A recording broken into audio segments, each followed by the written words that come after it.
Okay, I see some more people have joined us, and I believe and I hope that more people will join us as we get started. Welcome again to today's session. This is our third session for RSC2601. And yeah, I hope that last week's session was really helpful. And today we're going to try to continue building on what we started last week. As you know, by now you are all familiar or should be all familiar with all the controls of the screen of MS Teams and basically our rules of engagement. I think we have a solid understanding of what these sessions are for and the additional support that is provided, but I will just reiterate that we do have one-on-one consultations available. So if there is anything that you feel you'd want us to discuss a bit more in depth, anything specific that you are struggling with, you are so welcome to book a one-on-one session with myself, and then we can just discuss that and have a one-on-one session there. Very important, please ensure that you do sign the attendance you do fill in the attendance register. And at the end of the session, we'll also have the evaluation form. It is very important that we get the feedback from you guys about how you're finding these sessions and how we can make them better to suit your needs and support you best. All right. So just to recap of last week, we looked at the summary. Remember in week 1, we talked about comprehension, and we looked at this making summaries as a tool to aid in comprehension. And so last week we went in and we did an exercise, writing up a very brief summary, and we talked about that. I think that the conversation that came out of that was very useful for everyone in the class or in the room. So that's what we did. And then we also looked at the nature of social science research and just what it is all about and why it is important. And that was really helped us set the foundation to segue into the various stages of social science research. And we talked about the stages of social science research because if we're saying that something like report writing is important for students to know and to have, or an important skill for students to have, then it is important for the students to know, for you guys to know what the stages of research is, because then those stages will inform the report that is then written after the research process. So we talked about the 4 main stages of social science research. If we can recall, it was defining the problem, obtaining the information, analyzing and interpreting the information, and then communicating the results. So I think we had a lot of theory around these stages, and I talked through, the various subtopics within each stage. So I thought today it would be nice for us to really test our understanding, and that is really the point of these sessions, is that we don't want it to just be, content and we're giving you content. It's really about how do we determine that learning is taking place, and what are the various strategies that we can use to ensure that as you guys are engaging with your material, with your study guide, that you, 1, understand, and 2, can also exercise or really practically,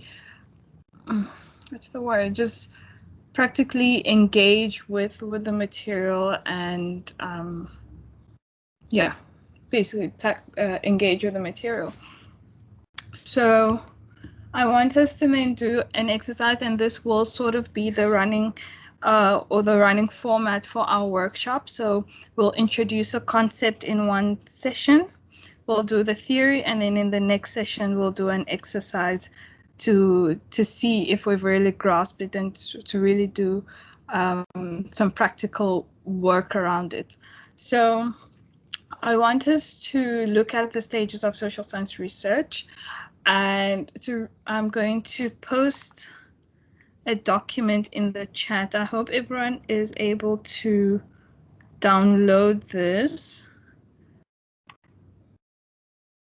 Oh no, I can't even post it. All right, I'm going to just have to share my screen there. So I'm going to share my screen of a document, and I want you guys to read through the document. It's a list of scenarios, research scenarios, and these scenarios are not going to be strangers to you guys. It may be familiar because I have pulled them from some past assignments and past exam papers. But for the purpose of this exercise, I want us to identify the stage in the research process that each scenario would fall under. So that's very important, I think, to note, because as I said, you may be familiar with these scenarios, but in different questions. So the question here, or the instruction here, is to identify the stage in the research process that these scenarios would fall under. Is everyone okay with that before I continue? Does anyone have any questions?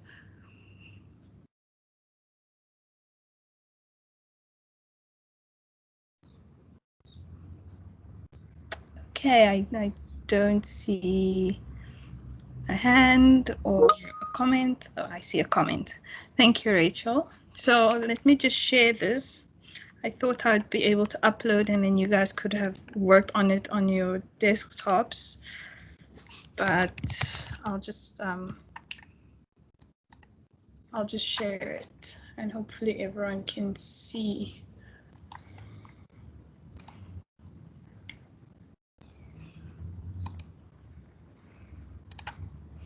Okay, I think everyone should be able to see now. Please let me know if it is too small, if I need to zoom in.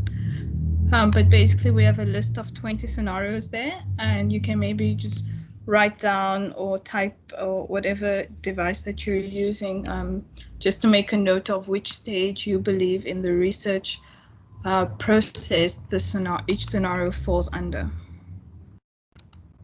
Is the font all right? Can you all see clearly all 20 scenarios?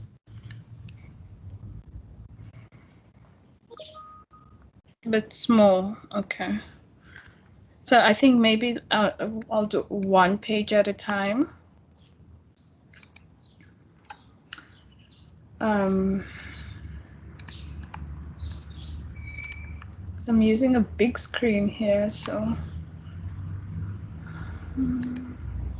Okay, so I think we'll do 1 to 8 to start off, and then I think once you've done with that, you can just let me know and I'll scroll up. So I want us to just work through this for about 10 to 15 minutes, and then we'll discuss our findings after. Is everyone okay with that?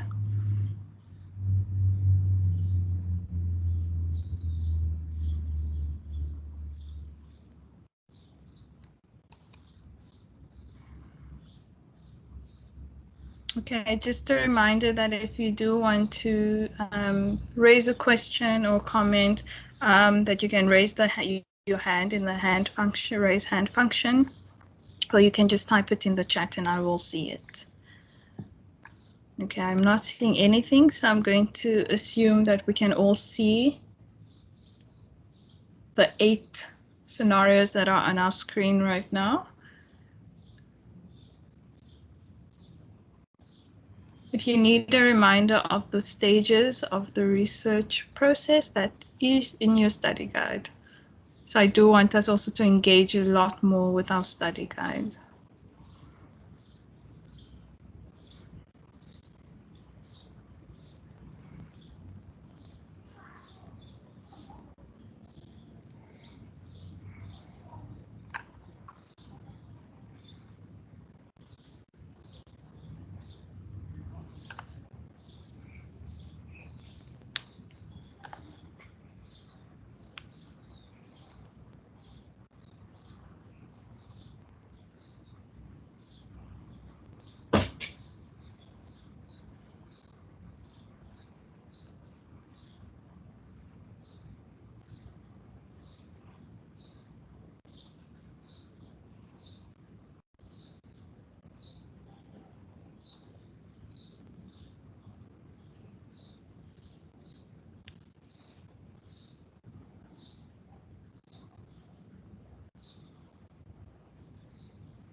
Welcome to those who have joined the session. Maybe just to recap and to catch you up. If you remember last week, if you were in our session last week, we spoke about the stages in the research process. So now we are just working through an activity to identify the stages in the research process. So on your screen, you should be able to see 8 scenarios. There are 20 in total, but we're just starting with the 8. So I want you to read through the scenario and identify which part or which stage of the research process each scenario falls under. If you need and a reminder of the research stages, please check in your study guide. It should be in your first chapter or in your first unit. Once you are done with the 8, please let me know so I can scroll up for the rest of the scenarios. Also remember to complete the attendance register. It is in the chat box. If there are any questions, please feel free to raise the hand or to put it in the chat. I'm here.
Hi guys, how is it going? Can we scroll up or are you still busy on the first 8?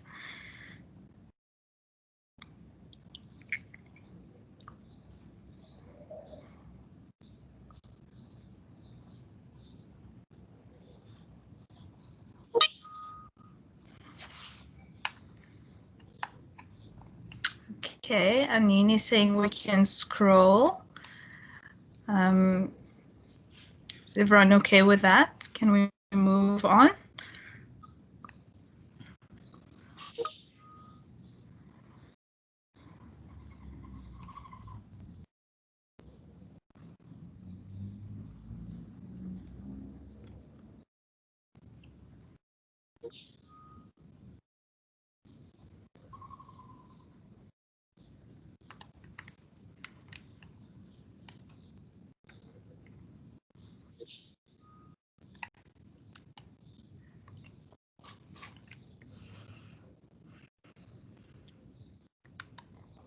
Okay, I'm going to scroll then because I don't see a confirmation from anyone else. So please, if you are still busy, please let me know, but I'm scrolling up or down. Is it down? Yes. So from 9 to 14. For those of you just joined us, I see Fiona and Liesel, you've just joined us. We are just working on an exercise on identifying the stages of the research process. So you'd see on the screen a few scenarios, and your role now is to read through the scenarios and then try to identify which stage of the research process these scenarios fall under. And if you need a reminder of the research stages, they are found in Unit 1 of your study guide. There are 4 of them. I think I'll also just put it in the chat.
Can I scroll up some more?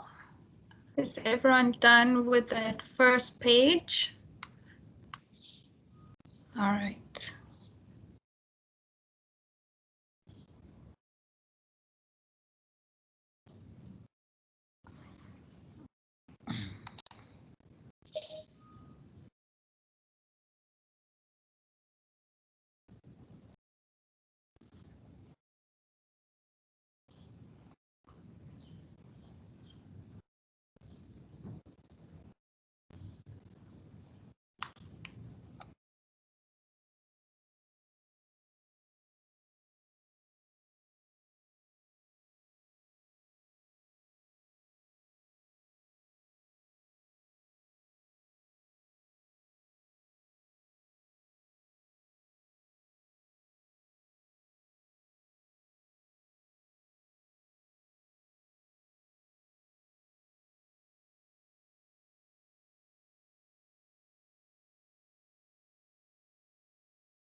Okay, I think everyone should be wrapping up soon.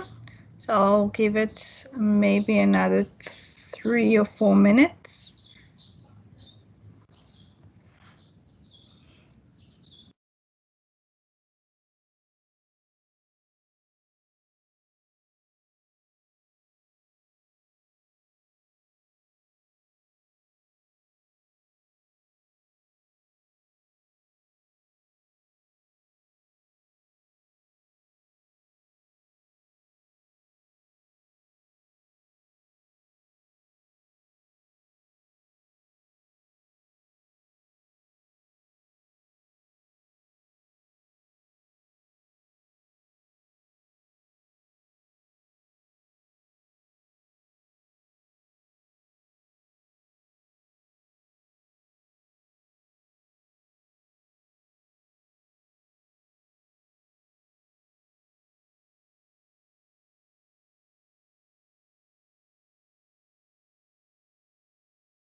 Okay, I don't want us to spend too much time on this part of the exercise, but I will just give maybe 2 more minutes for those who want to just wrap up.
Okay, I think we can get started.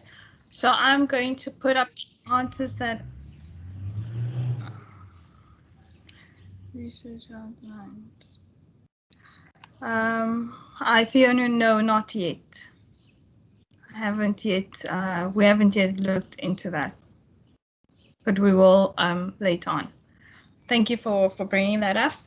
So I'm gonna just run through it. I'm not going to read through everything because I believe that we've all now read through it.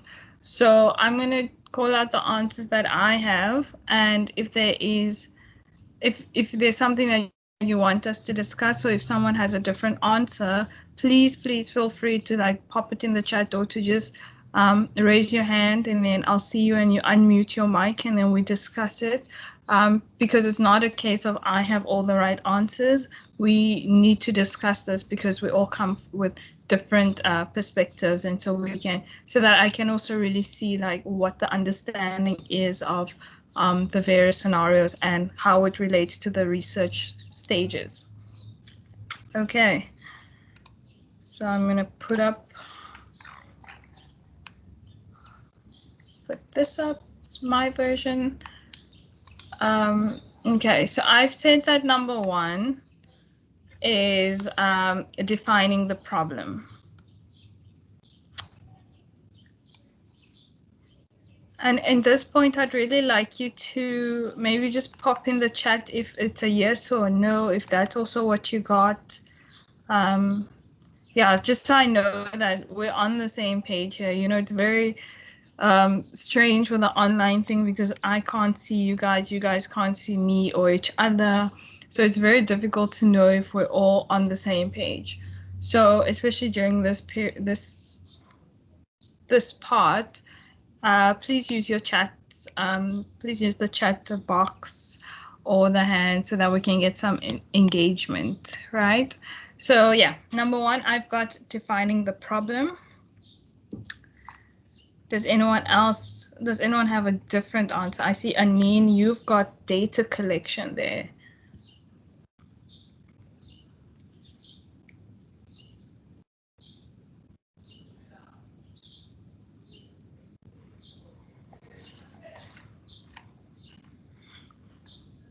Can we chat through that, Anine? Maybe talk us through why you feel that goes under data collect stage 2.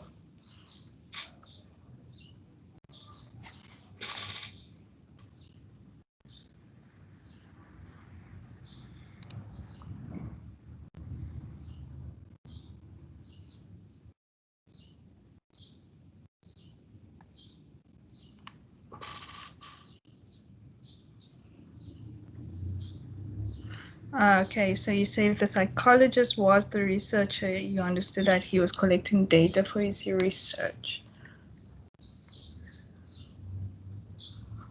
Mm-hmm.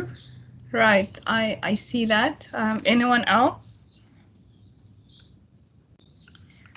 We have so many people in the room. Is everyone with us?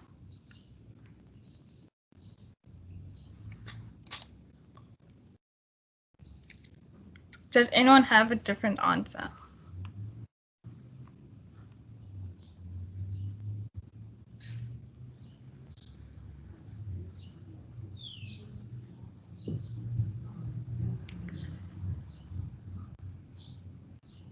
All right. Well, the way you've explained it, Anin, I actually agree that that could definitely be stage 2, part of obtaining or collecting data. All right. Number 2, I've got that is part of stage 2, obtaining the data, because we see that the researcher is conducting in-depth open interviews with a number of victims to understand the experiences, right? Number 3, I've got communicating the results, because it's talking about our research report, and the research report forms part of our final stage, which is where we communicate the results of our research. Number 4, I have got analyzing and interpreting data. Analyzing and interpreting data. And I see, Anin, you've got, sorry that I'm now just using your answers. It's the only feedback that I've gotten here that I can work with. So I hope you don't mind and you don't feel like I'm putting you on the spot. Yeah, so number 4, I've got that is analyzing and interpreting the data. And I see why you would say data collection, right? Because of that first part. But if you see the final line in that in number 4, it says these interviews are then analyzed in detail. So it has given us extra information to work with. And ultimately that then changes what the whole passage is about. So the first part of the passage, yes, is data collection, but the fact that they've added now that bit at the bottom tells us that this is now data analysis. Yeah, no problem. No problem.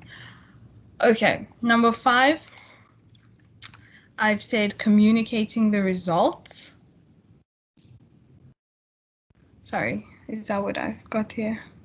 No. Sorry, 1, 2, 3, 4, 5. Number 5, I said is defining the problem. The problem is that I didn't number my version.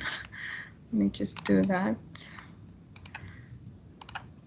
Sorry about this, guys. Let me just number it so that there's no confusion here. Okay, number 5 I've said is defining the problem. And sorry, Anina, I'm now also just checking your answers here. You said sampling. The researcher conducts.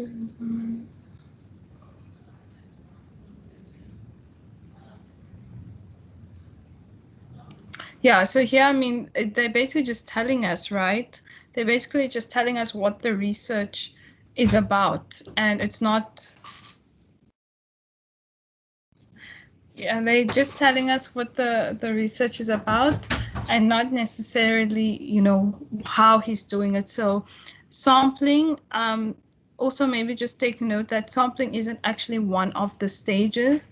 It forms part of the stage is actually obtaining data, obtaining information. So a thing that we also sometimes get stuck with is the terminology that we use. Like, it needs to be consistent with the terminology in our study guide, because we might have a good understanding of what it is, but if we're using the incorrect terminology, then that can count against us. So maybe just a note about that. Cool. Number 6, I said it is analyzing and interpreting the information. Why? Because yeah, so at the end it tells us that the researchers basically, she distinguishes between murder, armed robbery, and assault, and that's almost like she's breaking down the data, or breaking down themes in her data, right? So that would form part of our analysis, where you're finding themes. Exactly. We learn through the mistakes. And this is why it's so nice when we actually like work through the stuff together, and then we can see where, because we all think differently also. So then we can see, oh, is that how you thought about it? Like it makes sense. Okay, I don't know where we are now. Number 7. Let me highlight so we all follow where we are. Number 7, I say, is communicating our results. And I see you've got there writing up. So that is part of the same stage, yes. Number 8, I've said, is obtaining our information. And you've said now also sampling, which is part of obtaining the information. Number 9, I say, is defining the problem. You said right up there. So I said defining the problem, because they're just telling us that she finds that the anticipated pre-abortion counseling with pregnant women seldom takes place in a particular clinic. So she's basically just realized that, oh, this thing doesn't happen. So this could actually be, as at the start of the research project, you identify a problem, you're like, oh, but this counseling thing doesn't actually happen in this clinic. But it could also be at the end, where it's like part of her results after she's collected data, and then she finds that it doesn't take place. So it could be either way, actually. Right, number 10 is communicating the results. And you've said there now, write up, yes. Number 11, I just want to go quickly through this so we can move on to the next stage. Number 11 is defining the problem. And you've said it now also there. Number 12 is obtaining the information. And you've also said data collection there. I hope everyone else who hasn't put their answers down is taking notes, and checking it against what you have. And if you have something different and you don't want to discuss it in the session now, please book a one-on-one so that we can run through it, because it is important that we kind of understand the fundamentals, because this is the basis of the research, right? So it is important that we understand it. Okay, moving on. Number 13 is analyzing the information, and you've said that there as well. That's good. Number 14 is communicating the results, and you've said writing up. Yeah, that's part of that. Number 15 is obtaining information. You've said data collection, all right. Number 16 is communicating the results. You've said analyzing and interpreting. Let's see.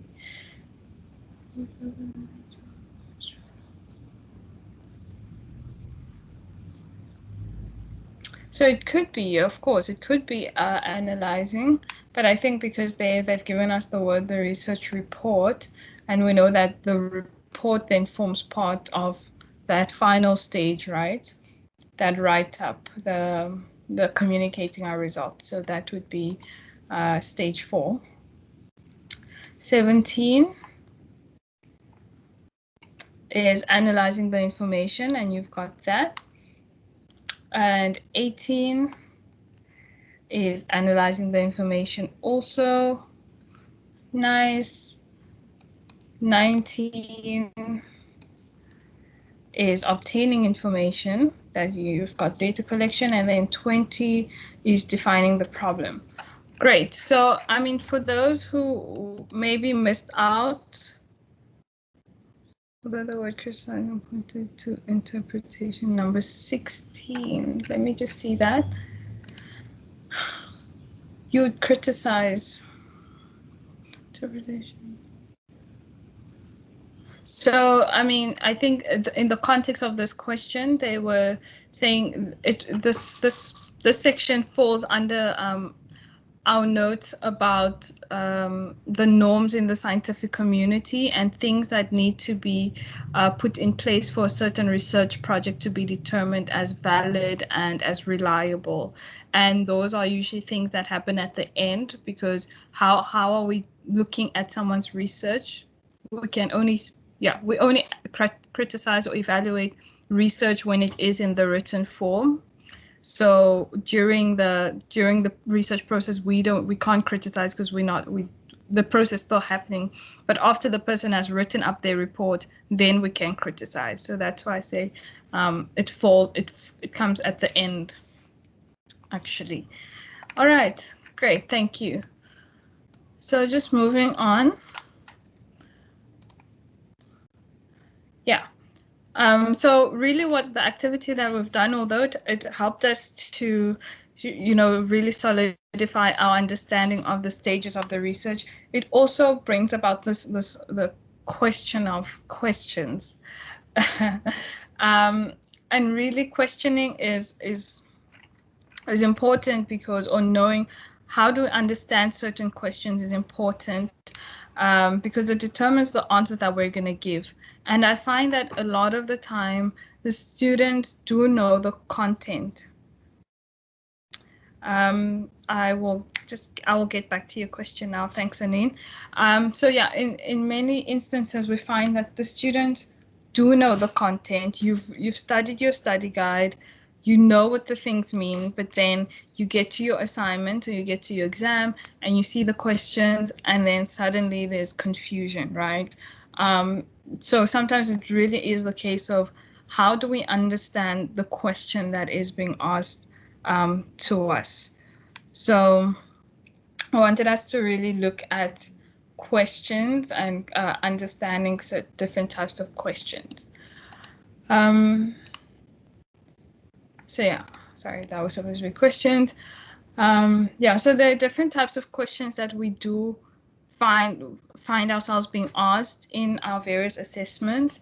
And I will just quickly maybe go through the types of questions that I've got here, and then we can really discuss what kind of questions we encounter most in our studies, and how we can make sure that how we can increase our understanding of the different types of questions so that we know what words to look out for, what keywords to look out for, and so that we know that we are answering the right question.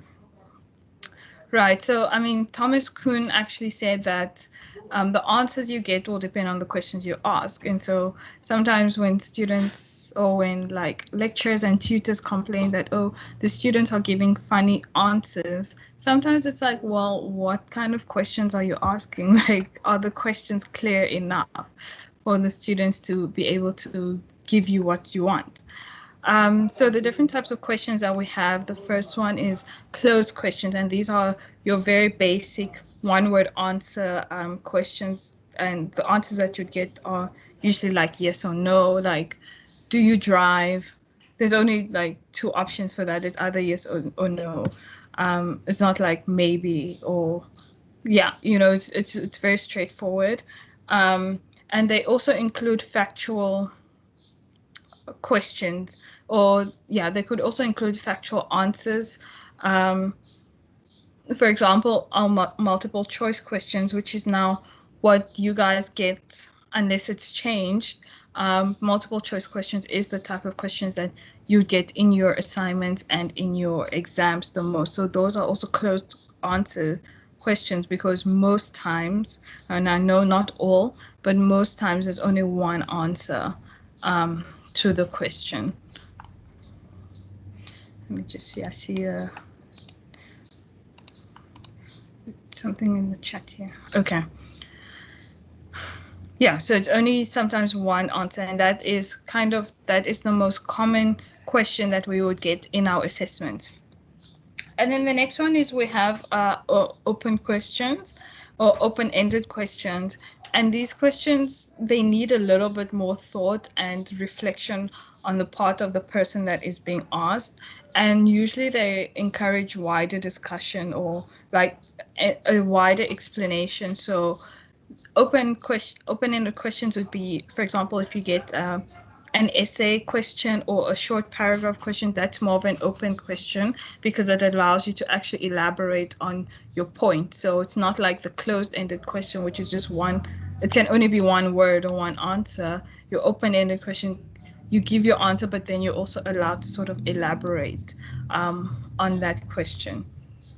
So for example, like what kind of phenomena do qualitative researchers study? And then you can give your answer, but also elaborate like why qualitative researchers would study this type of phenomena. Yeah. Are there any questions on that?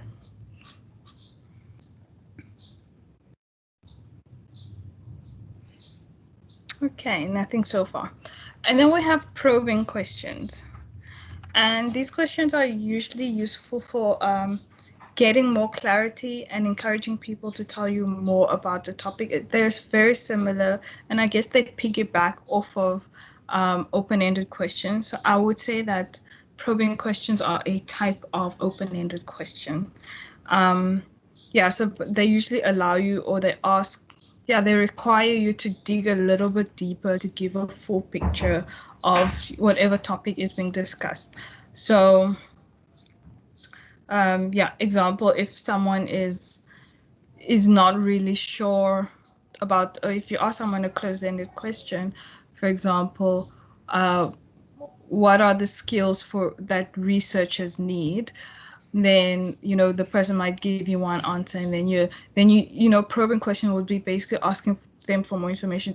And if they give you one word, then you're like, okay, so how exactly does that skill help the researcher? So you're basically guiding the person. And sometimes we do get questions like that in our assessment. I'm not sure for this module, but of course in other modules that you may be doing, where they'll say, they'll ask you a question and say, please explain why you say so. So that's something like a probing question as well. And then we have leading questions. And leading questions are basically, as the words describe, they are designed to lead the respondent towards a certain answer, right? So it's almost like you're asking a question, but you want a particular answer. You're not allowing the person to give whatever answer they want. So the way that this particular question is asked, it sort of leads the participant or leads the respondent to answer in a particular way. So I guess an example of a leading question would be, did you enjoy the exercise that we just did? That's a leading question because it's not very objective and neutral. The fact that I've put did you enjoy, it already makes it that you have a positive reaction to the question. So a neutral version of that question would be, how did you find the exercise that we just did? You see the difference? Did you enjoy the exercise we just did? How did you find the exercise that we just did? So the how allows the person to just answer however. But if you say, did you enjoy? We kind of just want to say yes. Of course, people will say no, but just the fact that the way that the question is phrased, it sort of leads you towards saying yes. Okay. And then we have loaded questions. So loaded questions are seemingly straightforward, or they seem like closed questions actually, but they have a twist in that they actually contain an assumption about the respondent. So that I guess they in a way like leading questions, but here you're not steering the respondent to a particular answer. You're kind of asking with the assumption, with a certain assumption about the person. So an example would be, let me think of a good example. Maybe something very silly or something, yeah, something very silly. Maybe it's like, hey, have you stopped stealing pens? You know, that question, it's not just a straightforward question. Someone could, of course, say yes or no, but you see how that question is loaded. Like, it comes with the assumption that you are someone who steals pens. And so it's not actually straightforward, because if you're not someone who steals pens, then it's like, what kind of question is this? Like, when was I stealing pens? So, I mean, that's just a silly, small example, but it's just to show that the question questions are not just questions, you know. They are there to ask something, but they also usually will have some other agenda. I mean, not like anything crazy, but just, yeah, they are multi-purpose in the way that they are asked. So, I mean, as we're going through this, I think want you guys to think about the different types of questions that you encounter in your different modules, and see where in these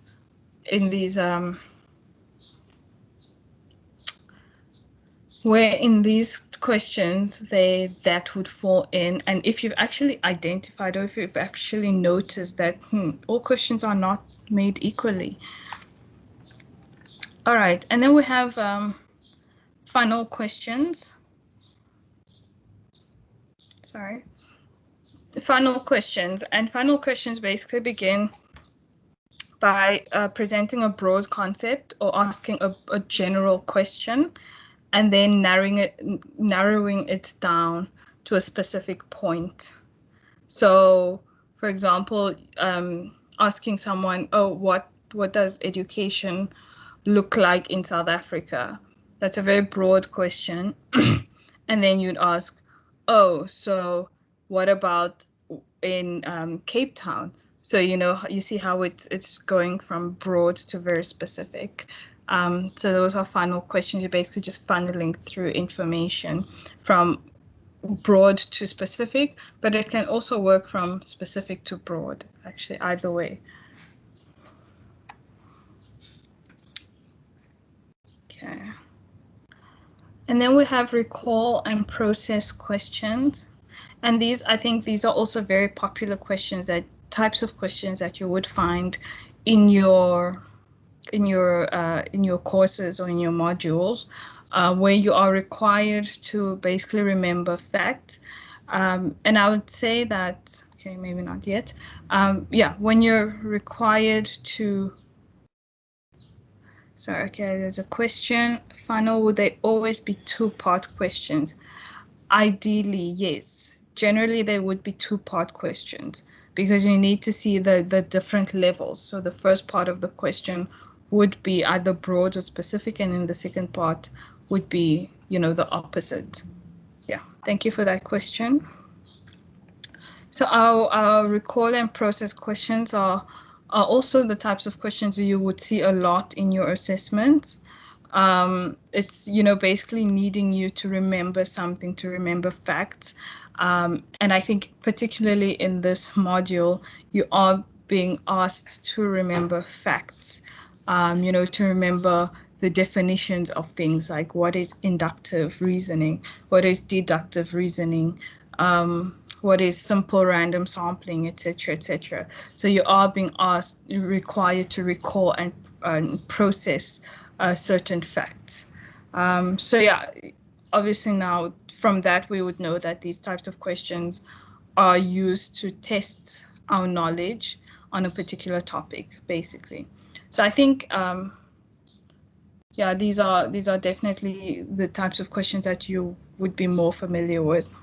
And then finally, we would have rhetorical questions, which of course, would not really be in our, I mean, but I stand under correction, but I don't see rhetorical questions coming up in our like academic space.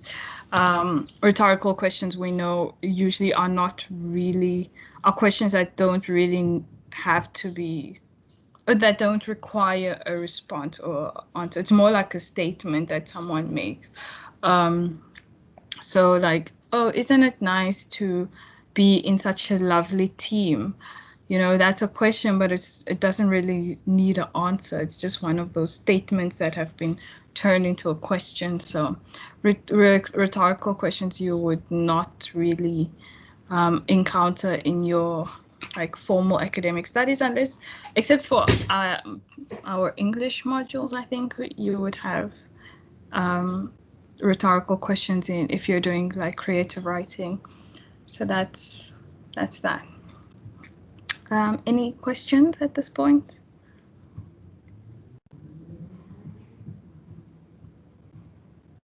Okay, so I've got questions for you. Yeah, so if we can maybe think about what are the questions, and I probably mentioned them in the previous section now, but what questions are you most likely to encounter in your RSC 2601 studies? What questions do you struggle with the most? Why? And maybe even there you can try to identify what kind of questions these are. And then how does your understanding of the content affect the way you understand the question? So I want us to maybe just take just 5 minutes, think about it, put your comments in the chat.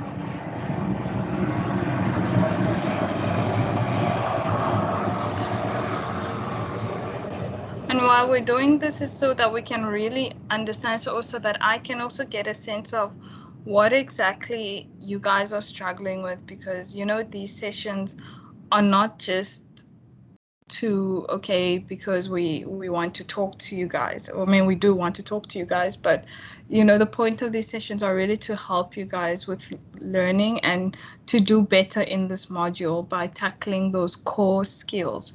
So something that, like I said, that comes up is that students find that when they get the questions in the exam or in the assignments, then it's like they're really not sure what the question is asking of them. So that's why we're looking at question comprehension as well, because so that we can really start to identify what is this question asking of me, what type of question is it, and then from there you can move on to, you know, try to retrieve the type or the information that is needed to answer this question. So yeah, there is a reason for this session. Yeah, I'm just waiting for some replies to come through in the chat. You don't have to answer all, maybe one, maybe two, maybe all.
Any takers?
Thanks, Fiona.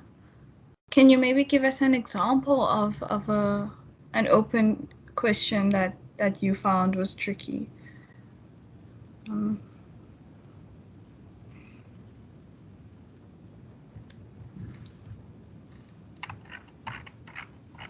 Because the nature of open questions is, the nature of open questions is that it really is open. Exactly, it really is open. So how you interpret, it's open to your interpretation.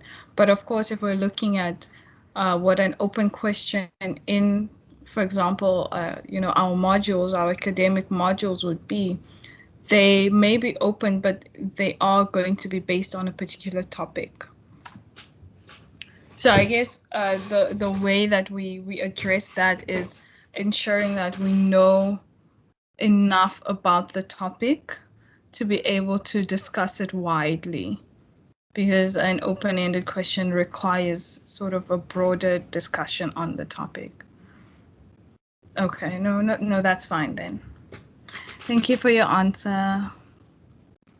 Okay, so a question that I know then that in this module particularly, again, unless things have changed, then I stand under correction, but that the main mode of assessment is MCQs. Your assignments are, I believe, MCQ questions, and so is the exams. So the thing about MCQs is I think we underestimate how tricky they can be, because we go in with the mindset that, listen, all the answers are there. And I have heard of students, even when I was studying, who would not want to study, who would say that there's no need to really study too deeply because it's MCQ. But it's MCQ can also put you in a little bit of hot water if you don't know your content. So I actually want us to watch just a short video about really how to go about addressing MCQ questions, analyzing MCQ questions. It's only about, I think, 9 minutes. So I think also just to take a break from you guys just hearing my voice, because I am tired of just hearing my voice. So we're going to watch this and have a quick discussion, pull out some important points from there, and then we will wrap up for today.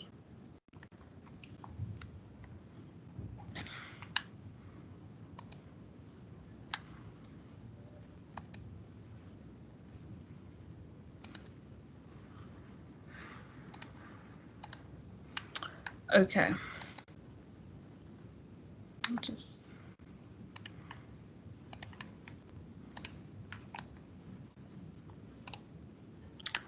please let me know if you can hear and see the screen. I mean, see, I'm sure you can see. If you can hear it. These are a few of the very basic but often overlooked issues that students have whenever taking multiple choice exams. The first is to make sure you read the entire question. Instructors sometimes may put key terms or key words at the end of a question, and if you read the first couple words and think you know the answer and don't pay attention to the last couple phrases, then you may end up misinterpreting the question and therefore getting the question incorrect. Number two is to try to figure the answer before looking at the options listed. If you can read through a question and know that you have the right answer, then finding the correct answer in the options should be pretty simple. Try to work through, even with math problems, try to solve the answer before looking at the possible options as well.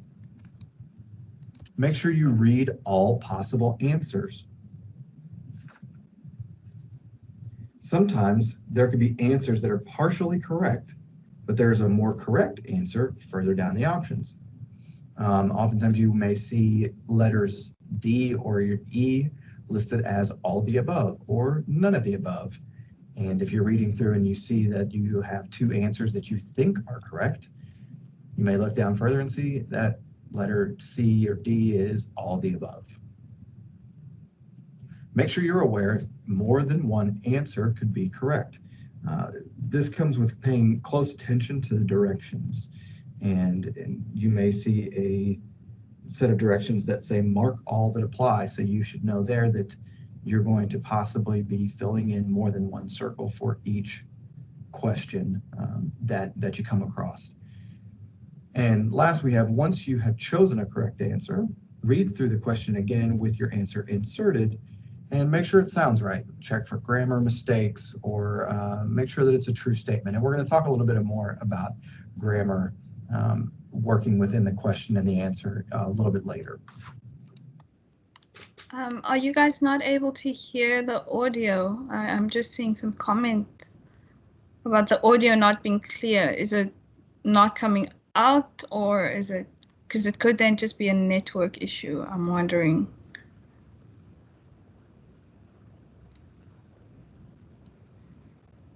Because I don't want to keep playing and you guys actually can't hear anything.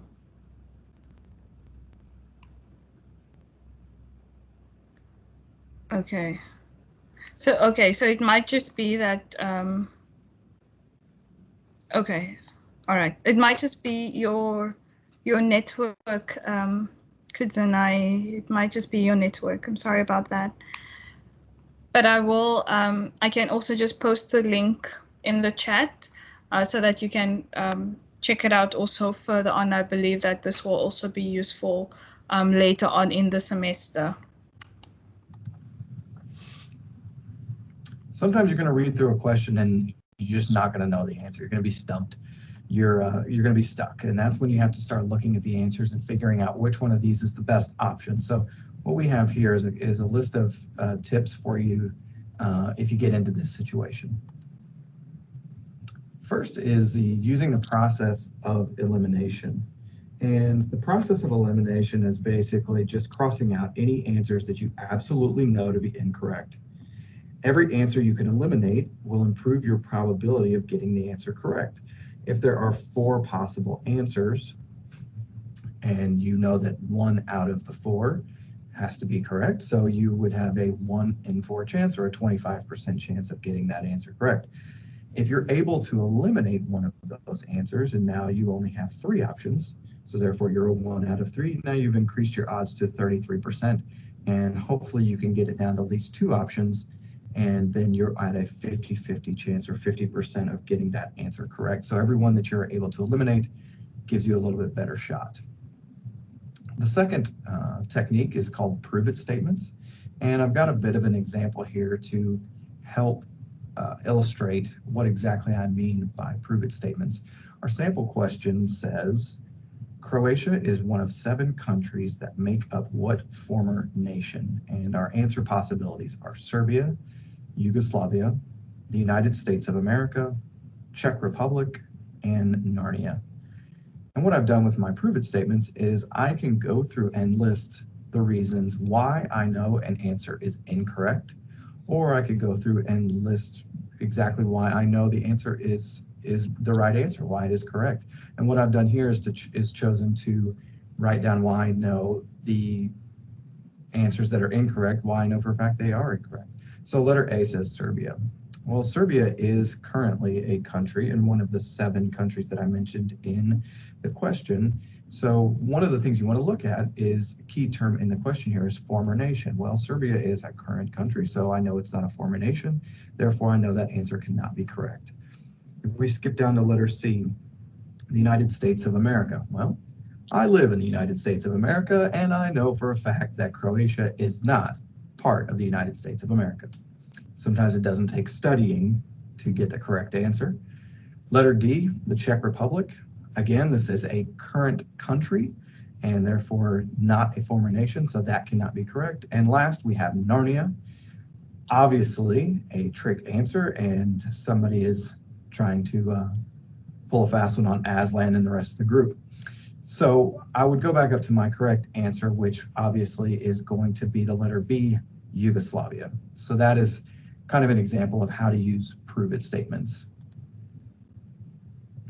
Next, we have to mark it and come back later.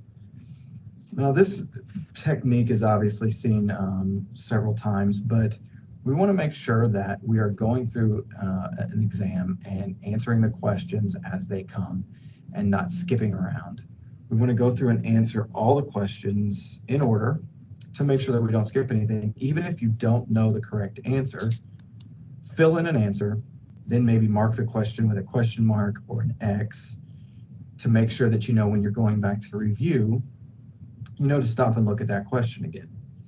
But every time, the first time you go through a question, you want to make sure and fill in a possible answer. In case you don't have time to come back, you'll have that answer, you'll have something at least written down, and you'll have a 25% chance of getting it right, as opposed to a 0% chance if the question is not answered at all. Next, you want to cross out any silly answers or topics you don't remember studying. Obviously, with the Narnia comment, you would cross that out immediately. But with things you don't remember studying, take, for example, a history exam. A lot of times this may happen with a name or with a location in history. And if you remember the name Vasco da Gama and it was an option on the exam, and you may be remembering that name from a high school exam or what, but you don't remember studying it or covering it recently, go ahead and cross that out. It's probably not going to be the right answer. And last, we have subject-verb agreement and the use of articles. And again, I have a couple examples to help illustrate how you're going to use these two strategies. So the first is subject-verb agreement, and this question is very easy, but it makes a point. So the moon blank around the earth. If I try letter A, move, and I supplement that into the question and say the moon move around the earth. Well, obviously, you know that is not even proper English, so therefore that cannot be the correct answer. You should see the same thing in letter B, the moon fly around the earth. Again, the moon is singular, and that verb is not singular. And next we have C, rotates. The moon rotates around the earth. That sounds right. But I want to make sure that I read through all my answers to check that I'm not missing anything that could be more correct. So I go to letter D, the moon zooms around the earth. Although zooms could be deemed correct, we know that our correct answer is C. So by making sure that our singulars and plurals match up with rotates. All right, and next we have an example of using articles. And articles, in case you don't remember, are words such as the, a, or an that are used in speech. And so the question says, and blank speech provides new material to the audience to educate them about a specific topic. So again, I just want to plug the possible answers right into the question and see if they work out. So here we go. And persuasive speech provides, I already know right off the bat that cannot be right. It just doesn't sound right. And summarizing speech, no. And demonstrative speech, no. And informative speech provides new material. That sounds correct. The article "and" obviously being used with words that start with a vowel sound, and the article "a" being used with words that start with a consonant sound. So therefore, you're using articles to help you discover the right answer. And these are just a few more general tips to consider when taking a test. Look for negative or extreme words like not or never in a question. The words not and never are totally going to change the structure of the question. And so therefore the answer is going to be completely different than if those words were not there. Look for extreme words such as most and least, and you'll find these maybe on math exams, and you'll realize when you see the words most and least, there's only going to be one answer. So if you see the term all of the above, you know that answer is not going to be correct. Then you also may see the term like except. So the question may say all of these organs are found in the body except, and then you know that there are going to be 3 or 4 correct answers, or 3 or 4 organs that are found within the body, and then one that is not. Next, you can see it says, beware of hints to answers in future and previous questions. While reading through a question, if you just can't seem to figure it out, pay attention to questions, the way that they are asked, further on in the exam, and they may shed some light on a question that you were unfamiliar with or unaware of what the correct answer was. This one is may not happen all that often, but every now and then, pay attention to typos in answer options. If a typo is brought to your attention by the instructor, as in a typo in some of the options, there may be a reason that they are telling you about the typo. It could possibly be the right answer. If there's a typo in one of the options and it's the wrong answer, they probably aren't going to go out of their way to tell you that a wrong answer is misspelled because it's the wrong answer, so therefore it doesn't really matter. But if the right answer is mistyped, then they probably need to make that correction, and so pay attention if you are made alert of any typos. Look for similar terms and options and pay attention to the differences in those questions. You may see two questions that look very, very similar, with the only difference being words like and or with just minor little details. Pay attention to those little details because they can make a huge difference and will probably point you to the right answer. Consider each option as its own true-false question. So we did this a little bit earlier with some of the sample questions, but if you're not sure what the answer is, take that answer and plug it right into the question, especially if it's a fill in the blank. And if the answer is false, obviously that option is not correct. And if the answer is true, then, or if when you read the statement, your statement is true, then obviously you've got the correct answer, and that should help kind of verify your selection. This is one that has been passed around quite a bit, and for the most part, I've found it to be true, but longer options tend to be the correct answer. Sometimes correct answers take a little bit more detail to demonstrate that they are correct, so they will be a little bit longer, a little bit more wordy, and so pay attention to those. Oftentimes, instructors will not go to great lengths to write really long responses or really long options that are incorrect. It's kind of a waste of time. And last, make sure to stick to your gut. Often your first instinct is the correct one. Don't second guess yourself too much. If you really feel like it's the right answer, then go ahead and make sure and stick with that option. I'd like to thank you for taking the time to complete this workshop. Please go. All right. Okay, I hope that gave us some really useful insights. I know that he spoke mostly about it being in an exam or test setting, and we have MCQs even in our assignments. But I think that he does bring up a lot of important points, especially when it comes to those questions that look the same. We've seen many cases where the question looks the same, but there's just one or two words that are different, and those one or two words do change completely changes the meaning of your question. So even if it is the assignment, and of course you have your study guide, you have your material, if you're not reading the questions really carefully, you could give a right answer but to the wrong question. I don't know if that makes sense. Another important thing is also just taking note of those little key words. Yeah, I think that is something that we've seen lots of students be just so confused about. They were sure that this was the right answer. This is what they saw in their study guide, but they just failed to see that it was an and not a or. And that, of course, completely changes things. Is there anything else that you picked up that was interesting or you had not thought about before? You're welcome to put it in the chat or raise your hand.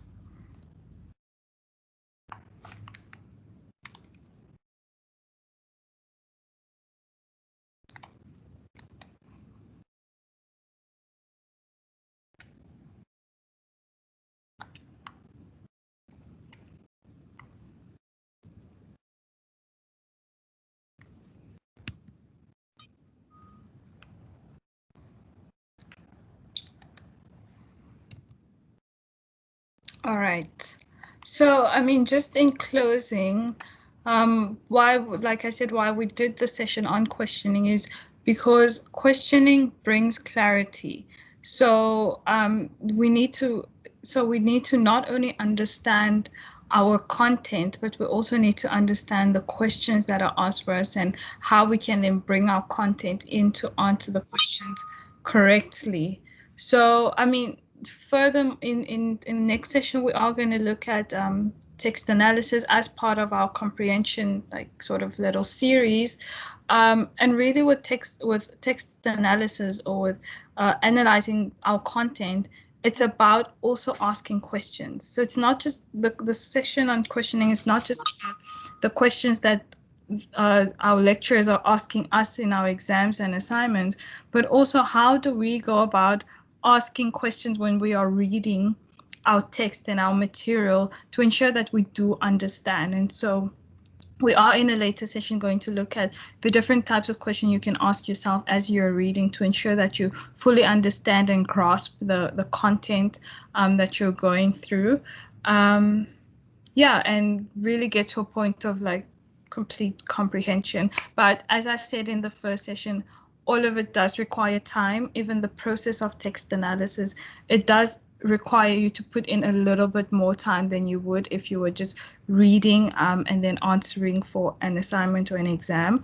So yes, I think if we just commit ourselves to putting in that a little bit more time, then you should be able to understand everything that you've read and be able to apply it in any context, really.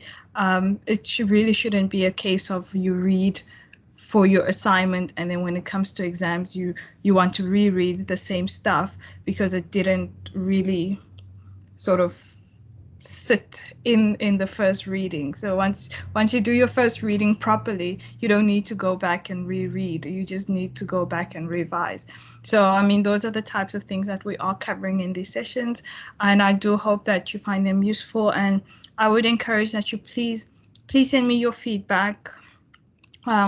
Even if you don't want to post questions on this platform here, send me an email or book a one-on-one consultation so that I know what it is you guys are really struggling with, because it is quite difficult in this context for me to really gauge and see that, okay, this is what you guys need, what's happening when you are engaging with your material, what are the questions that are coming up, where do you get stuck, even when you're working on your assignment.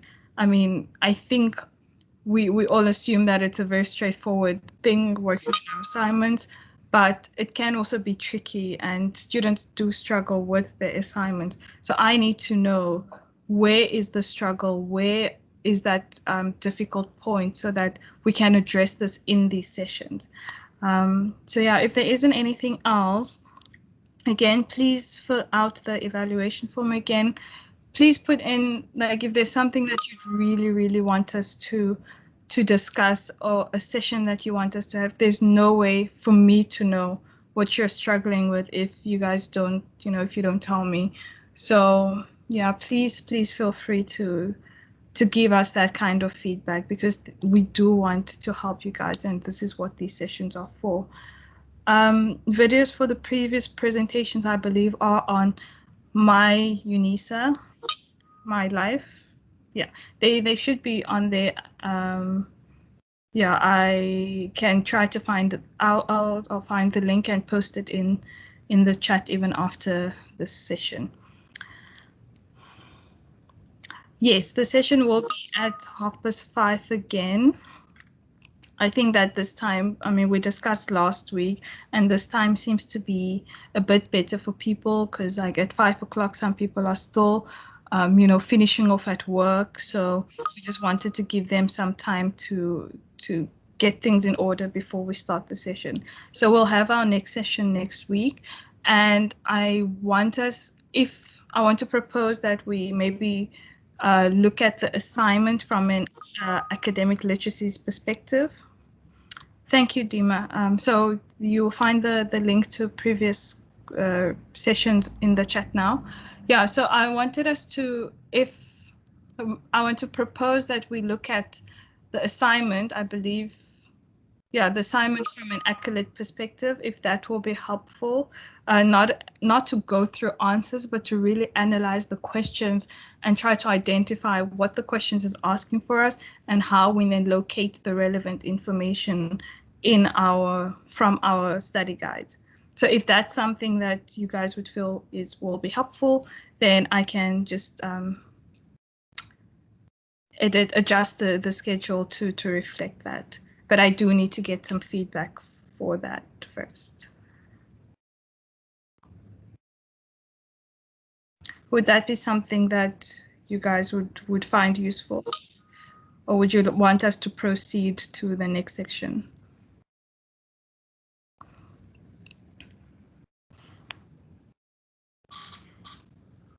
Okay. Right, so I see one person. Okay. Ooh.